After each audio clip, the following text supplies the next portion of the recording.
की अभिव्यक्ति करना और सबको समाहित कर लेना और छोटे छोटे शब्द रचना से मन को गुदगुदना भी और डुबा भी लेना, ये जोरदार अभिनंदन संचालन करने वालों को। वन और स्वास्थ्य विभाग का मिला जुला हमारा आज का ये कार्यक्रम, इस कार्यक्रम में मंच पर विराजमान हमारे माननीय मंत्री श्रीमान नरेंद्र शिवाजी पटेल, जोरदार अभिनंदन। उनने अच्छे से अपनी बात रखी, वनों के उत्कर्ष से लेके हेल्थ डिपार्टमेंट के बढ़ते चरण तक उनने एक एक करके एहसास कराया। हमारे अशोक वर्णवाल जी SCS हमारे अपने बहुत सुयोग्य अधिकारी है, उन्होंने भी अपनी पूरी बात किन किन पदों के लिए कितनी कितनी नियुक्ति होगी इसका भी उल्लेख कर दिया। इस मंच पर विराजमान हमारे एक PS श्रीमान संदीप यादव जी, PS हेल्थ और फॉरेस्ट के दूसरे अफसर माननीय अंबाड़े जी, प्रधान मुख्य संरक्षक, क्या संरक्षक ही बोलते हैं ना, वन संरक्षक। अब मुझे पता नहीं है, मैं थोड़ा आपका विभाग का ऊपर के लेवल वाली रचना को तो समझता हूँ, लेकिन मैं ये अंदर की जानकारी के प्रधान मुख्य वन संरक्षक। आज इस अवसर पर जैसा कि नरेंद्र जी ने सही कहा कि वंदे मातरम 1875 में बंकिम चंद्र चट्टोपाध्याय जी ने जिस प्रकार से ये आनंद मठ के उपन्यास के अंदर उस समय के तत्कालीन माहौल को रेखांकित करते हुए एक कथानक के माध्यम से पात्र और सुपात्र की संघर्ष के बीच हमको प्रेरणा कहाँ से मिलेगी, उसमें से एक पात्र को वंदे मातरम करते हुए बात करने के लिए कुछ पंक्तियाँ गीत के रूप में लिखी है। और वंदे मातरम जिसके मनोभावना के आधार पर एक पंक्ति तुम ही प्राणा शरीरे नरेंद्र शिवाजी ने कही है। ये बात सही है कि 1857 की क्रांति के बाद 1875 में ये आनंद मठ नाम का उपन्यास लिखा गया और उसके अंदर बंकिम चंद्र जी ने अपनी वंदे मातरम गीत की रचना दी और बाद में 1896 में गुरुवर रविंद्रनाथ ठाकुर जी ने अपने स्वर से उसको लिपिबद्ध करते हुए सबके बीच प्रस्तुतिकरण दिया। और ये बात भी हमारे लिए समसामयिक होगी कि वंदे मातरम के बलबूते पर उस दौर के अंदर जब वंदे मातरम का मंत्र अपने आज़ादी के मतवाले स्वतंत्रता सेनानियों के लिए बीज मंत्र का काम करता था, उनको उत्साह उमंग जगाता था, देश की आज़ादी की ललक जगाता था, अपने प्राणों का उत्सर्ग के लिए प्रेरित करता था। तो इनकलाब जिंदाबाद में भी वंदे मातरम शब्द निकल के आता था। नेताजी सुभाष चंद्र बोस से लेकर चंद्रशेखर आजाद तक ये तमाम देशभक्तों ने वंदे मातरम, मैं अपने देश की वंदना करता हूँ, और वंदे मातरम के उद्घोष के साथ पूरा देश एक उद्वेलित होकर के 1905 में बंग भंग एक बड़ा अंग्रेजों का षड्यंत्र था, जब बंगाल को 2 हिस्सों में बांटा जाने का विषय रखा गया, लेकिन वो बंग भंग आंदोलन में उस वंदे मातरम की गूंज ने न केवल बंग भंग को रोका बल्कि काल के प्रवाह में आज का हमारा बंगाल बचा है बड़े पैमाने पर। तो बड़ी भूमिका उसमें उस वंदे मातरम के मंत्र के साथ तत्कालीन नेतृत्व की भी थी। मैं आज आपसे विस्तार से बात इसलिए कर रहा हूँ कि इसकी 150वीं जयंती है। तो वंदे मातरम के लिए, देश की आज़ादी के लिए लड़ने वाले, मिटने वाले, अपने आप को उत्सर्ग करने वाले स्वतंत्र वीर सावरकर से लेकर नेताजी सुभाष चंद्र बोस तक, सरदार पटेल से लेकर महात्मा गांधी तक, वो सारे स्वनाम धन्य बड़े बड़े नाम जिनने देश की आज़ादी के लिए उस वंदे मातरम के बलबूते पर दुनिया भर में अपनी भारत की पहचान बनाई।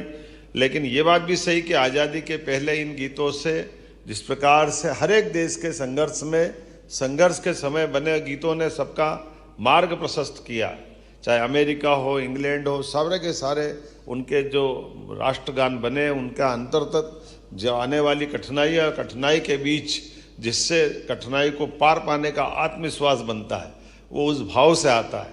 लेकिन बने हुए देश को आगे बढ़ाने के लिए ये तंत्र भी चाहिए जिस तंत्र के आधार पर ये सच्चे अर्थों में ये मूल मंत्र है, जिस मूल मंत्र के बलबूते पर हमारा देश दुश्मनों के हाथों से सदैव बचावी रहे, सुव्यवस्था स्थापित करे, अपने अपने कामों में हमको यश मिले, हमारे लिए सौभाग्य की बात है।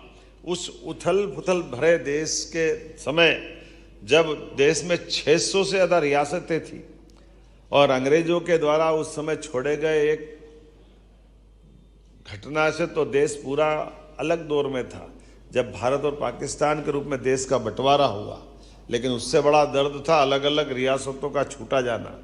लेकिन एक ऐसे व्यक्ति उस समय चट्टान की तरह देश के साथ में खड़े हुए, जिनने आज़ादी के तुरंत बाद सरदार वल्लभ भाई पटेल, उनकी भी 150वीं जयंती चल रही है, जिनने न केवल अपने सारे प्रशासनिक तंत्र का पुनर्गठन करते हुए ये जो हमारी यूपीएससी की एग्ज़ाम करा करके हमारे भारतीय प्रशासनिक ढांचे को खड़ा करने के साथ उनकी अंदर की अंतर्निहित शक्तियों का विभक्तिकरण के लिए राज्य की अलग, केंद्र की अलग, लेकिन कुल मिलाकर के ये जो प्रशासनिक अमला बना, मुझे इस बात की प्रसन्नता, इसमें बहुत बड़ा योगदान हमारे लोकतंत्र के साथ साथ आप लोगों का भी मैं आप लोगों को बधाई देना चाहता हूं। हमारे सारे आज के भी नवीन कदम बढ़ाने वाले वो लोग और पुराने सारे लोग जिनने शासन की सेवाओं के माध्यम से भी देश सेवा का संकल्प लिया, जोरदार अभिनंदन आपका अपने आप के लिए। आपका कदम भी इस देश की सुरक्षा के साथ, देश की जवाबदारियों के लिए, जनता की सेवा के लिए, गरीब से गरीब आदमी के जीवन में भारत की सारी व्यवस्थाओं में मध्य प्रदेश के साथ कदम से कदम मिला करके मैं आपका सबका, आपके इतनी बड़ी संख्या में 877 युवाओं को ये जो हमारे वन संरक्षक से लगा करके हेल्थ और दोनों विभाग ने मिलकर के जो बड़ी महती भूमिका अदा की, मैं आज आपके दोनों विभागों की तरफ देखता हूँ तो वो भी अच्छा लगता है, अद्भुत लगता है। आज मध्य प्रदेश जिस तेज गति से बढ़ रहा है, और ऐसे में डॉक्टर अब्दुल कलाम का वो सपना का वाक्य याद में आता है, जो वो कहते थे, सपने वो नहीं होते जो सोते हुए देखते हैं, सपने वो होते जो नींद नहीं आने देते हैं, लगातार हम अपने सपने पूरे करने के लिए। तो आज आपने अपने अपने जो सपने देखे थे माता पिता के माध्यम से, आपके खुद की खुली आंखों से आपने अपने मुकाम को हासिल किया। आपको सबको बधाई देता हूँ, आपका अभिनंदन करता हूँ। लेकिन जीवन चलने का नाम, यहाँ भी मत रुकना, जो जहाँ से आए और आगे सपने देखना और आगे बढ़ना, जितना आगे जा सकते हो, जितनी आपके अंदर की क्षमता, परमात्मा ने ये पिंड ऐसा बनाया, इस पिंड में अनंत संभावना है। लेकिन दोनों के अपने विभागों का भी मस्ती अलग टाइप की, और ये भी स्वर्णिम काल है। यशस्वी प्रधानमंत्री का जोरदार अभिनंदन करें, नरेंद्र मोदी जी का। उनके जीवन के बारे में नरेंद्र जी ने बताया कि जिनके घर के कष्ट कैसे थे, एक चाय वाले परिवार से, एक माँ के कष्ट के बारे में बोलने में भी हमको दोबारा लगेगा।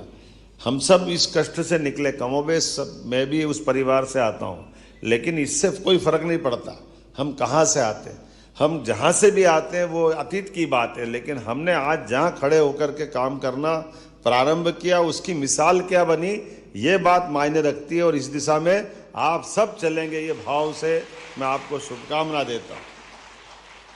हर एक के जीवन में कठिनाई आती, हर एक के जीवन में परेशानी आती, लेकिन परेशानियों में अपने आप को सफल सिद्ध करना, इसी बात की आवश्यकता है। और उस नाते से जब हेल्थ डिपार्टमेंट की तरफ देखता हूँ, मुझे नहीं मालूम और हेल्थ डिपार्टमेंट का, लेकिन जितनी तेज गति से हमारा हेल्थ डिपार्टमेंट काम कर रहा है, कितने तेजी से मेडिकल कॉलेज अगर खुल रहे हैं पूरे देश में, इतनी तेज गति से तो किसी और स्थान पे मेडिकल कॉलेज खुले नहीं होंगे जितना अपने मध्य प्रदेश में खुल रहे हैं। मेरी अपनी ओर से आपको बधाई देना चाह रहा हूँ।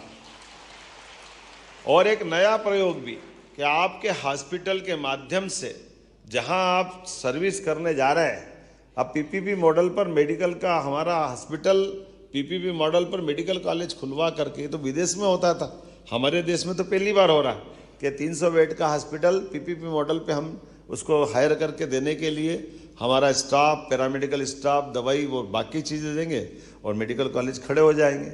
और ऐसे ही आपके फॉरेस्ट के अंदर में भी कमाल हो रहा है, जितने प्रकार के जंगल की संरचना सुधारने का काम कर रहा है, जितने अच्छे ढंग से बाकी चीज़ चलाने का काम कर रहे हैं, लेकिन आपके माध्यम से जंगल के वन्य जीव संपदा को भी संभाल के रखने का जो प्रयोग हो रहा है, मैं आप सबको बधाई देता हूं कि आपके माध्यम से वो जो दुनिया है, सच में मेरे मन से अगर कोई कहे तो जंगल की दुनिया से बढ़कर कोई दुनिया नहीं। इतना आनंद आता अपने फॉरेस्ट में, आनंद आ जाता और वो सब भी मिलता है जिसके आधार पर लोग सपना देखते सोचते हैं। कई अच्छी डिस्कवरी की जो कई फिल्म आती है, जब हमने वो एक बच्चे हिरण को देखा कि एक बाघिन उस छोटे से हिरण के बच्चे को कहीं किसी कारण से पाती है, तो वो उसको खेलते हुए उसको अब बड़ा होने का सपना देखती। ये संवेदनाओं की पराकाष्ठा है, कितना अच्छा लगता सुनकर देख करके। आज ये जंगल के सभी प्रकार के, और ऐसे में जब हमारे जंगल समृद्ध हो रहे हैं तो चीता भी चौकड़ी भर रहे हैं। आपको बधाई दे रहा हूं, आपका इंतजार कर रहा है चीता भी। ऐसे में जब चीता चौकड़ी भरते दिखाई दे रहा है तो मगरमच्छ भी माँ नर्मदा की गोद में अपने गोते लगाने के लिए पहुंच रहे हैं। ये भी आनंद हमको आ रहा है। जिस प्रकार से ये जंगल की, जल की, नभ की जितनी भी मूल हमारी अपनी थाती है, जो उनके मूल जीव है, उनको उस तरह के वातावरण में रख कर के देखने का जो आनंद है, ये जो जंगल में किसी पुराने ज़माने के समय में तो ऐसे ही होता था, 47 तक भी हो जाता था दुर्भाग्य से। जंगल में शेर दिखाने के, शेर का पहले राजा महाराजा के काल में जंगल में शेर दिखना मतलब डर का माहौल बना देना, और डर के आधार पर उसको बिना कारण से, तो उसका दुष्परिणाम कैसा आ गया। हमने सबने देखा कि चीते का शिकार भी आखिरी बार हमारे प्रदेश के अंदर हुआ और तब से चीता विलुप्त हो गया। जानवर तो जंगल की शोभा है, अगर आप इनके सबकी हत्या कर दोगे तो बचेगा क्या। मुझे इस बात की प्रसन्नता कि माननीय प्रधानमंत्री के आशीर्वाद से चीता प्रोजेक्ट भी हमारा फल फूल रहा, आगे बढ़ रहा है। जोरदार अभिनंदन, ये आप सबके योगदान से हो रहा है, ये अद्भुत है। और इतना ही नहीं, चीता तो क्या, घड़ियाल भी देखता हूँ, और घड़ियाल को भी क्या बेवकूफ़ बनाते फॉरेस्ट वाले, मज़ा आ जाता है। घड़ियाल के अंडे अभी निकलेंगे और अगले दशक तक घड़ियाल में से घड़ियाल को वापस जीवनचर्या चलाए रखने के लिए जितने अंडे देते हैं उसमें से आधे अलग निकाल लेते हैं, आधे रेती पे छोड़ देते हैं, और निकले गए अंडों से 2-2.5 साल तक बच्चा भी निकाल करके बड़ा करते हुए 2.5 साल 3 साल का, और फिर मेरे से भी छुड़वाया एक बार चंबल में, मज़ा आया देख करके। ये भी काम बहुत बढ़िया है। ये जो आनंद है कि हमारे यहाँ चीता, घड़ियाल, वल्चर भी आपने छुड़वाया था। अब वो अलग बात है कि वो बेचारा उड़ा नहीं उड़ा तो कोई बात नहीं, वापस ले आए, फिर ले आया, फिर वापस चलाएंगे। एक कजाकिस्तान से वापस आ गया, उसको मालूम भारत में रहना अच्छा है, कहाँ चक्कर में पड़े, कहाँ कजाकिस्तान में, वहाँ क्या मालूम क्या चक्कर हो रहा होगा।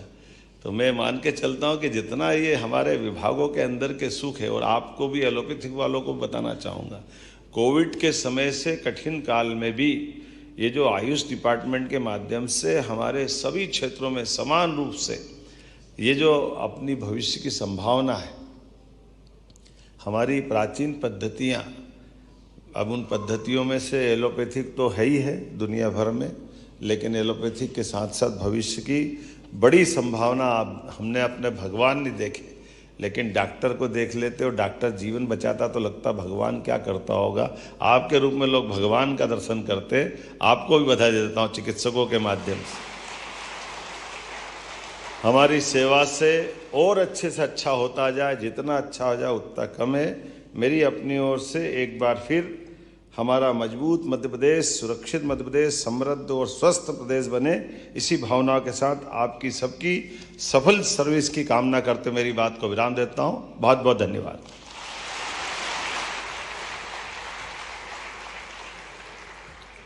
हार्दिक धन्यवाद माननीय मुख्यमंत्री जी।